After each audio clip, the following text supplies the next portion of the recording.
ये आज जबरान नासिर के चेहरे पे मैंने अरसे बाद ना थोड़ी सी मुस्कुराहट देखी है। खुसरियाँ कर बाल पैदा हो जाए तो वो एक अनहोनी सी चीज़ है ना, उनके लिए ये भी बहुत बड़ी खबर है। हम हर चीज़ को उसकी नेचर के हिसाब से हम उसको प्रोसीड करेंगे। जो चैलेंज करने वाली चीज़ें होंगी उनको चैलेंज करेंगे, जो छोड़ने वाली होंगी उनको छोड़ेंगे। 3 दफ़ा ये गए हैं और तीनों दफ़ा इनको मुंह की खानी पड़ी है। हाँ, उस लड़की ने कहा मैंने नहीं मिलना। मैं ज़हीर की पूरी फैमिली की तरफ से इंश्योर करता हूँ कि ये जाएँ, इजाज़त लेके अदालत से जाके मिलें। अगर हमारी बहू को कुछ होता है तो हम इनके ऊपर इल्ज़ाम नहीं लगाएंगे, मैं ये इंश्योर करता हूँ। अस्सलाम वालेकुम, आप टीवी से मैं हूं फैसल खान सूरी। मेरे साथ बहुत ही प्यारे, खूबसूरत, हैंडसम, क्यूट और बहुत ही बहादुर सीनियर एडवोकेट अली जाफरी साहब मौजूद हैं। आज की समाअत के हवाले से इनसे डिस्कस करेंगे और ज़हीर केस को थोड़ा सा एक्सप्लेन भी करेंगे कि अब ज़हीर केस में क्या होने जा रहा है। और 8 तारीख बहुत इम्पॉर्टेंट साबित होने वाली है कि लाहौर केस को बहुत फोकस किया जा रहा है और लोगों की तवज्जो अब 8 तारीख पे है कि 8 तारीख को लाहौर में क्या होगा। उस हवाले से भी हम सवालात करेंगे। सर कैसे मिजाज? जी अल्हम्दुलिल्लाह मैं ठीक, बिल्कुल। सर आज की जो समाअत हुई उसमें जो एप्लीकेशन दी गई थी ज़हीर की जानिब से और कहा गया था कि जो चलान है उसको कालादम करार दिया जाए, उसको मुस्तरद कर दिया गया। ये क्या वजह बनी, अब आगे क्या होगा? ये टेक्निकल ग्राउंड्स पे हुई है और इसमें मैं चूँकि वो दूसरे कैंप वालों की तरह नहीं हूँ। मैं हमेशा जहाँ पे हमारी तरफ से कोई गलती हो या ताख़ीर हो या कोताही हो, मैं मानता हूँ। इसमें हमारी ही ताख़ीर थी। एक तो हमने क्वेश्चमेंट बड़ी लेट फ़ाइल की थी जो हमारी खारिज हुई, और वो खारिज इस वजह से हुई कि चालान सबमिट हो चुका था। वो क्वेश्चमेंट हमें बहुत पहले फ़ाइल कर देनी चाहिए थी, तो ये FIR तब भी क्वैश हो जाती। और अब भी इसी टेक्निकल ग्राउंड के ऊपर के चालान जमा हो चुके हैं।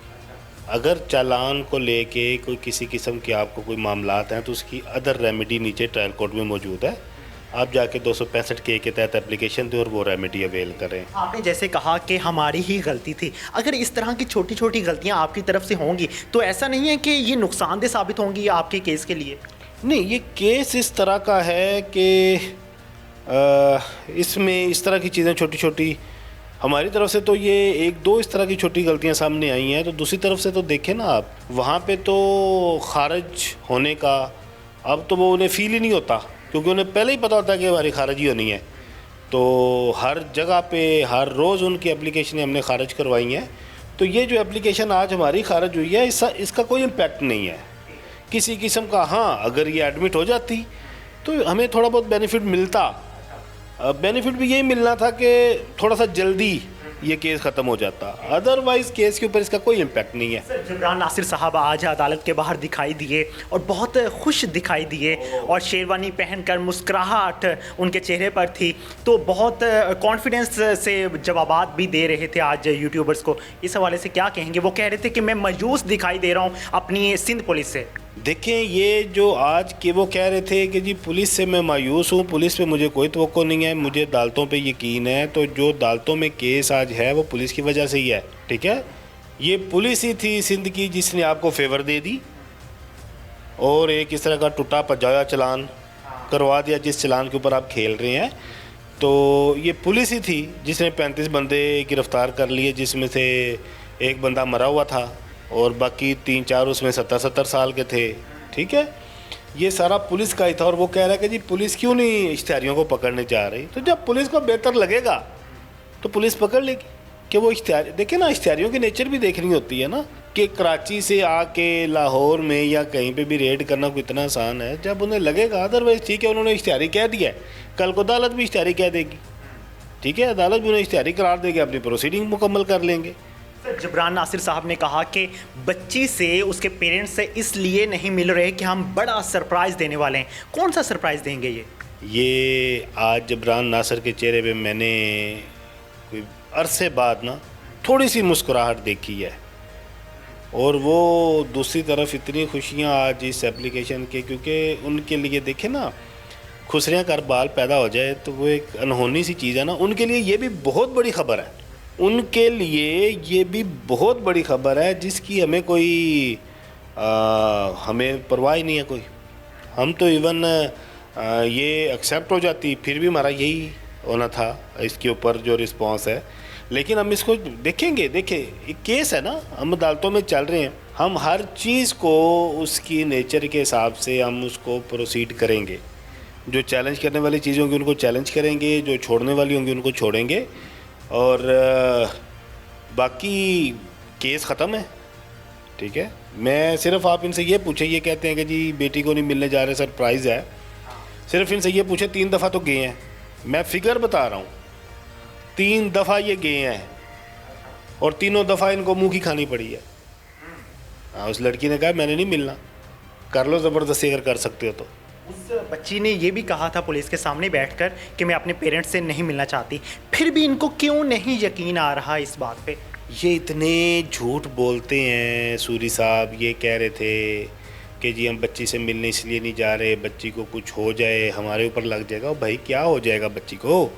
वो मुलाकात ऐसे नहीं होती कि बच्ची उन्होंने कोई आपके हवाले कर देनी है, वो वार्डन की प्रेजेंस में होता है। बाहर बाकायदा तलाशी लेके, मैं तो खुद गया हूँ ना 2 दफ़ा, फ़ोन ले लिए जाते हैं, बाकायदा तलाशी ली जाती है, कोई चीज़ अंदर नहीं ले जाने दी जाती। अगर कोई चीज़ आप अंदर खाने पीने वाली लेके जाते हैं उसको बाकायदा वेरीफाई किया जाता है, उसको सही तरह से चेक किया जाता है, ठीक है। फिर वार्डन पास बैठती है, वार्डन की मौजूदगी में आपकी मुलाकात होती है, ठीक है। तो आप जाएं ना यार, आप मैं कहता हूँ जी, मैं ज़हीर की पूरी फैमिली की तरफ से इंश्योर करता हूँ कि ये जाएं, इजाज़त लेके अदालत से जाके मिलें। अगर हमारी बहू को कुछ होता है तो हम इनके ऊपर इल्ज़ाम नहीं लगाएंगे, मैं ये इंश्योर करता हूँ जी। आप जाएं तो सही ज़रा। सर, एक एंकर पर्सन की जानिब से बहुत से सवालात उठाए जा रहे हैं, उसमें से एक सवाल ये है कि आप लोगों की जानिब से एक तस्वीर वायरल की गई थी बच्ची को सिर्फ टॉर्चर करने के लिए। वो तस्वीर थी ज़हीर की और बच्ची के पाँव के साथ। तो उस तस्वीर का मकसद क्या था वायरल करने का? हर जगह वो एंकर ये सवाल करता फिर रहा है। देखें ये जो तस्वीर है, सबसे पहले तो ये है कि मे बी वो तस्वीर एडिटेड हो, असल ना हो। जितना लंबा उसमें पाँव है, मेरा तो नहीं ख्याल कि वो मेरी मोखला का पाँव इतना बड़ा होगा, वो तो 11-12 नंबर का पैर लग रहा है। और ये तो कहते हैं कि 11 साल की है वो, इतना बड़ा पाँव तो नहीं हो सकता क्या? ठीक है, तो वो पाँव जिसका भी था, तो खैर उसका चेहरा तो नहीं था उस बच्ची का, ठीक है। तो जो एंकर ये सवाल पूछ रहा है, तो अब तो 2.5 माह हो गए हैं, अब तो जो डर था, जो इन्फ्लुएंस था वो ख़त्म हो गया होगा, नशे भी उतर गए होंगे। नहीं, वो कहता है कि सिर्फ इस वजह से वो आप लोगों के हक में है लड़की, कि आप लोग कहीं उसकी और न्यूड पिक्चर्स ना वायरल कर दें। आज मैं बता दूं वो हमारे हक में क्यों है। जो सखर इंटरचेंज पे बच्ची के मामू ने पुलिस को ऑफ़र दी थी ना, वो उस ऑफ़र की वजह से हमारे हक में है। ऑफर बता दें प्लीज़। वो ऑफ़र ये थी, ज़हीर का मामू ससुर आया हुआ था सखर, उस वक्त के जो आइयो थे वो भी ज़िंदा सलामत हैं। जो लोग उनके साथ आए थे, इनको रिकवर करके जब ये चिश्तियाँ से लेके गए थे, वो सारे ज़िंदा होंगे, ठीक है। उन्होंने कहा था पुलिस को कि पैसे बताएं और इन दोनों का काम तमाम करें। ये उस लड़की का, ज़हीर की बीवी का बयान है, मैं कसम खा के कहता हूँ वो ज़िंदा है। जिसको यकीन ना हो स्पेशल परमिशन ले, अदालत बुला के इस रिकॉर्ड को, इस बयान को, और मेरे अलावा इस बयान के 3 से 4 और विटनेसेस भी हैं। मेरे से मैं एक बंदे का नाम बता दूंगा, मेरे से पहले वकील जो थे राय खुरम, वो भी इस बात के विटनेस हैं। सर, 8 तारीख को लाहौर में समात होने जा रही है। वो समात कहा जा रहा है कि बहुत इंपॉर्टेंट है और सबकी तवज्जो अब इसी समात पे है। क्या सरप्राइज मिलेगा? यार देखो भाई, मेरी गल सुनो, तुसी सारे मैनू बड़े प्यारे हो, तुसी सारे मैनू बड़े प्यारे हो। ए बेशक तुहानू फुद्दू समझदे ने, जो मर्जी तुहानू गालां कर रहे हैं अजकल, तुहानू तंग कर रहे हैं, लेकिन मैं तुहाडे सारिਆਂ ਦੀ कदर करदा। मैनू तुसी बड़े प्यारे हो, तुहाडी मेहरबानी 10 बजे कोर्ट आ जाना सारे, ठीक है। मैं इंशाल्लाह ताला 10 बजे सरप्राइज़ मिलेगा जी इनको 8 को। बड़ा सरप्राइज होगा, छोटा होगा? बड़ा सरप्राइज़ मिलेगा, इनके मुताबिक ठीक होगा। इनके मुताबिक ठीक होगा। इनकी चीखो बका आप खुद सुन लेंगे, खुश हो जाएंगे। ये कभी नहीं खुश होगे। लेकिन 10 बजे आ जाना यार, थोड़ी मेहरबानी। होर भी काम होंगे ने सानू। मिठाई मैं लेकर आऊँ या वो खुद ही ले आएंगे? अभी मिठाई दूर है, अभी सिर्फ उनको मैंने एक छोटा सा सरप्राइज़ देना है 8 तारीख को। 8 तारीख को लें जी, जाफरी साहब ने कह दिया कि 8 तारीख को बहुत बड़ा सरप्राइज़ देने जा रहे हैं। अगर आप सरप्राइज़ के बारे में जानना चाहते हैं तो ज़रूर पहुंच जाइएगा और जाफरी साहब का पीछा कीजिएगा कि जाफरी साहब कहां कहां जा रहे हैं और कैसे कैसे क्या क्या करने जा रहे हैं। और इस हवाले से हमने जाना कि अब क्या होने जा रहा है आगे। इसी के साथ दीजिए इजाज़त, जैसे लम्हा बलम्हा हम तक अपडेट पहुँचेंगी हम आप तक पहुँचाते रहेंगे। अल्लाह निगहबान।